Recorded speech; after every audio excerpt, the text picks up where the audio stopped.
Welcome to the Crows Show, brought to you by Hungry Jacks. This week we're at Thebarton Oval, where the club's new world-class home is under construction.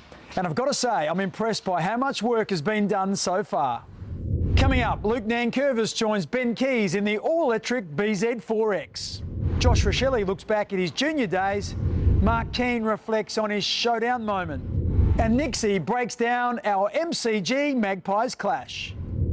But first, the Adelaide Football Club has again changed its name to Goorna during Sir Doug Nicholls' round. Yesterday at the MCG, the club wore its First Nations jumper, inspired by fan favourite Graham Johncock. He played 237 games, finished third in the Malcolm Blight medal twice, and became a life member in 2011. Let's learn some more about the jumper. Graham rang me and he said, I want you to paint the Crows Guernsey for me. It's about my family story. The big crow that's in the middle of the Guernsey, that represents my biggest supporter, my mum. If it wasn't for her, I wouldn't have actually made it to the AFL. So crows that are flying up on the shoulder here. One represents my dad, always in the background, pushing me, making sure that doing everything right. The other one just represents my grandmother, who was always proud of me. That was Nana Evelyn. Moving on down to the red bit down here, this just represents my family and my siblings, my mum, dad, my two older sisters and my younger brother, just camping along the west coast. And then you got the footprints down the bottom. It just represents the pathway that I took and the people that came before me. With the red on the back, just to indicate camping grounds along the west coast here and what we used to do as kids. Over here you got some what we call Wolga and Barra, which is bush fruits. Obviously Murat Bay here in the background, very renowned for the blue crab. Scallops, always a favourite. You got the old butterfish over here. You got a tuna over here. Just with the footprints on the back from Mallee Park, being in Port Lincoln, had to go and play for Port Magpies. And then obviously from Port Magpies, went on to the Adelaide Crows, which is just my journey. The footprints indicate my journey along the way, and I guess the teams and people that sort of come before me.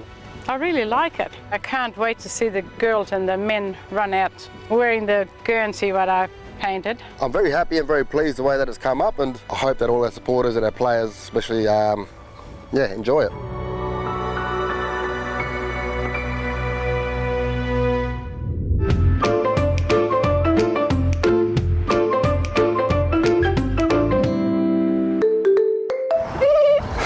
I got an Uber for Nank. Hey mate. Nank, welcome.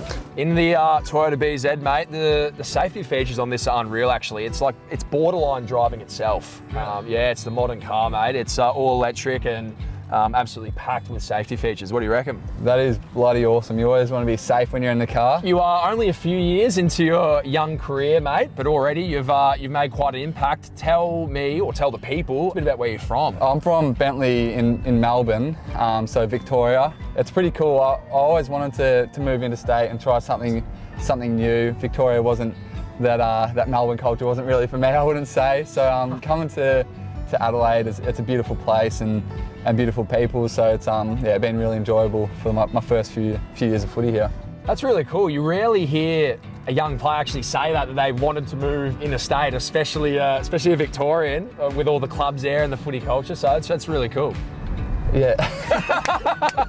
You landed in with your two housemates in the same draft, plus a couple other players. Talk to us about that draft class.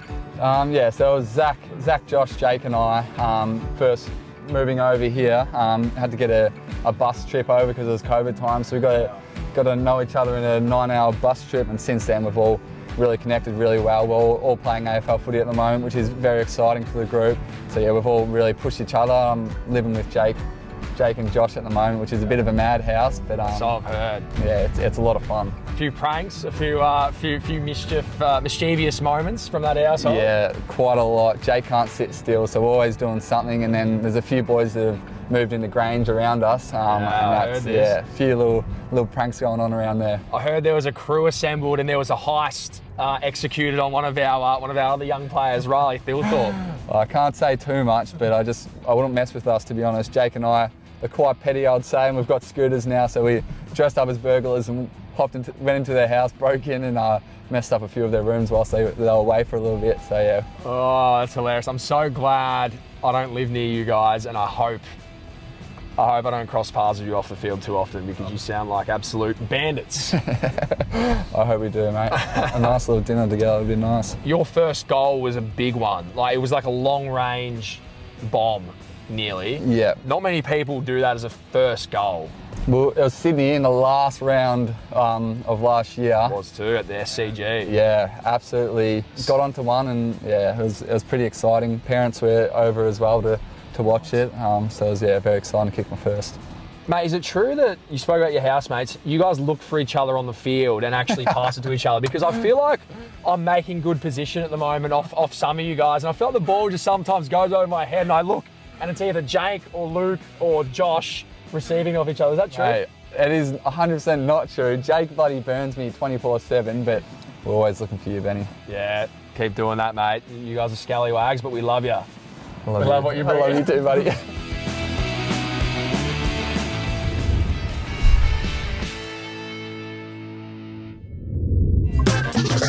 Don't forget you can join Brodie Smith, Ebony Marinoff and Mark Thomas every Sunday morning on Triple M from 9 a.m. You can also download the podcast on Listening. What name did you have for your son growing up? He hated this, but Tilly Willy. He won't like this either. Lukey Pookie. Jordan's was Lounge Lizard, and whenever he came home from school, he'd head straight for the lounge and watch TV. I had a cousin that used to call him Fleas, but he didn't like fleas. Rye bread. Wayne, and it's still his nickname.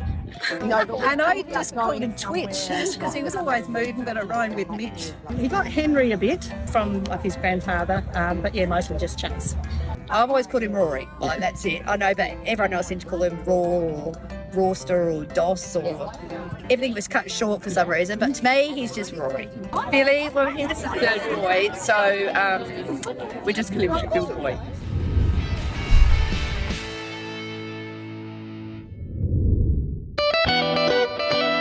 So I played footy at the Shepparton Swans, which is a big family-orientated club. My dad played there, my uncles played there, and my grandfather played there too. So it's very special to me. My brother still plays there to this day, plays in the seniors. Try and get back to watch them as much as I can. I've also got a couple of cousins, first cousins in the team. Whenever I'm able to get back to Shep, if we have a bye weekend, I'll try and watch as many games as I can or train with the boys too, which I really enjoy. But yeah, the earliest memories I really enjoy was probably my dad. When he was playing, I'd run out with him and try and get in the middle of the team songs and kicking the footy at halftime. He was a centre forward back in his day, so he's a bit taller than me, around 6'2". So yeah, he was a bit of a Wayne Carey type, he calls himself. Has the nickname Cooter. So Cooter Fees, they used to call him back in the day, so that gives him a bit of a big head. Started under 14s, but I was training, I think, at about 11, 12 years old. Joined there when I was 12 years old with Shep Swans in the under 14s. Was lucky enough to make my debut when I was 16, which was, again, really special. Got to play with my cousin. And yeah, I would love to hopefully one day get back there and play some footy with them too. Well, this is the first time I've been here at Thebarton, and as you can see behind me, there's some real progress with the main building and behind that, the training facility. So what was the Thebarton Oval is now gone. It's almost unrecognisable to what was here 6 months ago. And the oval has been realigned. So it used to run east-west. It's now going to replicate Adelaide Oval, not only in size, but in orientation. It will run north-south. So the players will get exactly the same experience as they would at Adelaide Oval. And the good news, everything's running smoothly and on schedule for an opening in early 2027.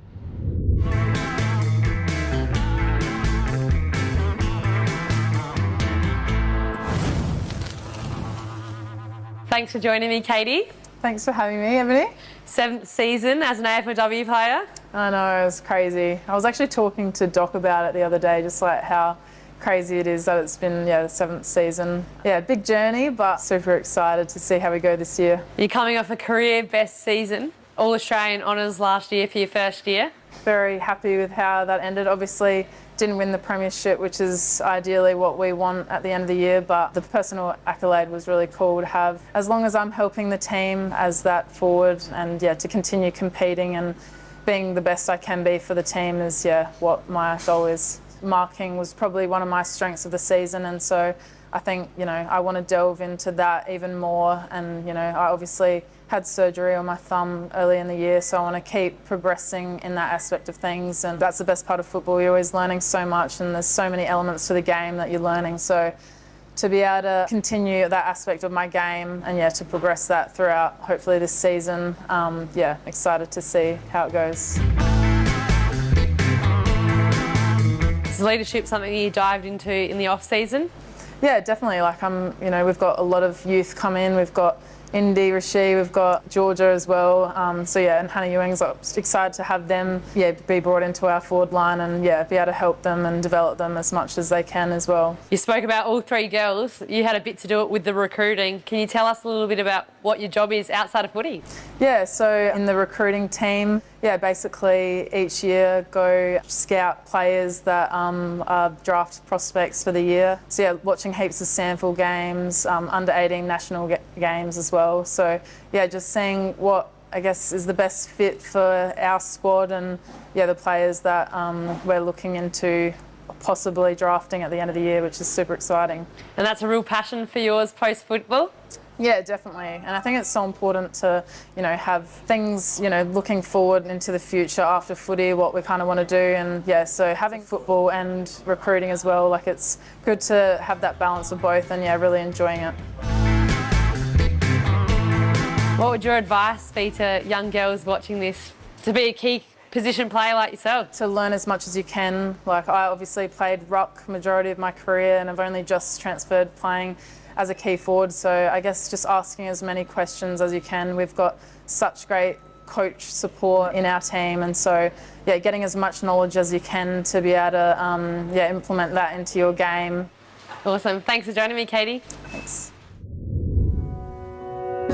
This was the project that we had tried to raise funds together for, right? Looking at the genetic mutations predisposing children to brain cancer.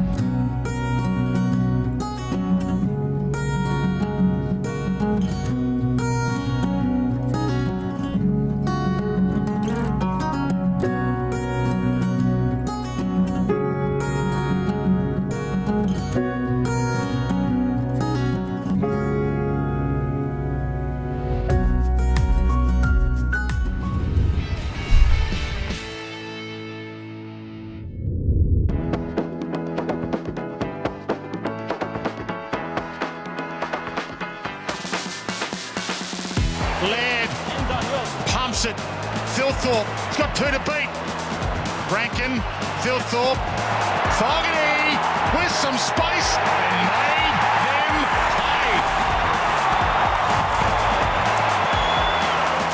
O'Brien lurking. Had some freedom. Gave it to Isaac Rankin.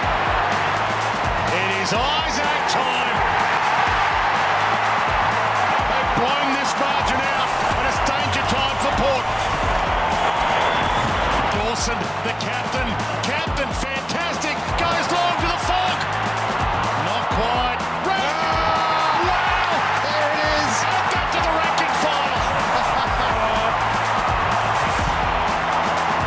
I think there was a little bit of a can you believe that celebration too with the hand on the head. That tap from Riley O'Brien will go down as one of the. We should have a ruck tap of the year because that's as good as it gets. Fogarty drops the chest mark. And then the magic man says, hey, you can have your Rosie and you can have your Butters. When it's on the line, I'm going to step up and just provide something special at the showdown. It's a 1 minute and 47 game. Port Adelaide a goal from a miracle comeback win. And the Hornets got it. Horn Francis weaves his way through the middle. Launches long. Finlayson gets there. Oh, against the grain. Is that a game saver? Is that the showdown moment? I'll tell you exactly what was on my mind was I left Finlayson get a goal just 30 seconds beforehand, and I said the next time the ball comes in I'm going to have to do everything in my hands to just get this ball out, and happily enough it just went back at the flight and fell into my lap. Yeah, we just wanted to play footy.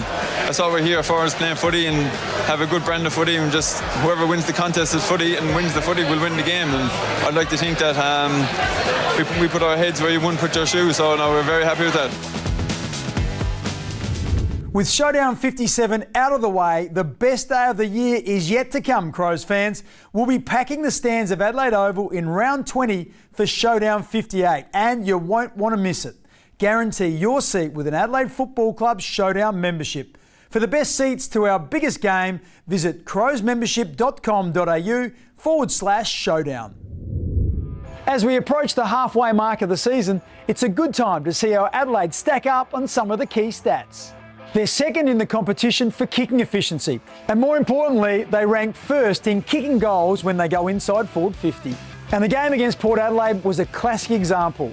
They had 21 less entries, but were still good enough to get the 4 points. One of the key ingredients of premiership sides in recent times has been the continuity of their players. And after 10 rounds, Adelaide have had 18 players who have played 9 games or more. That is a really good result, both for the fitness staff and also for Coach Matthew Nicks. The great thing from a player's perspective is when you play alongside the same players week in, week out, you know how they move and you know where they're going to be. It's like a sixth sense. And for the new players like Cumming, Neil Bullen and Peatling, it really does speed up that settling in process. And with Adelaide being the highest scoring team in the competition, it's hard to look past their weapons in the front half.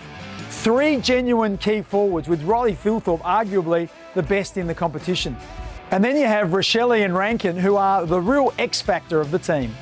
Based on the numbers and what I've seen, Adelaide are not only in the finals race, but a serious top 4 contender.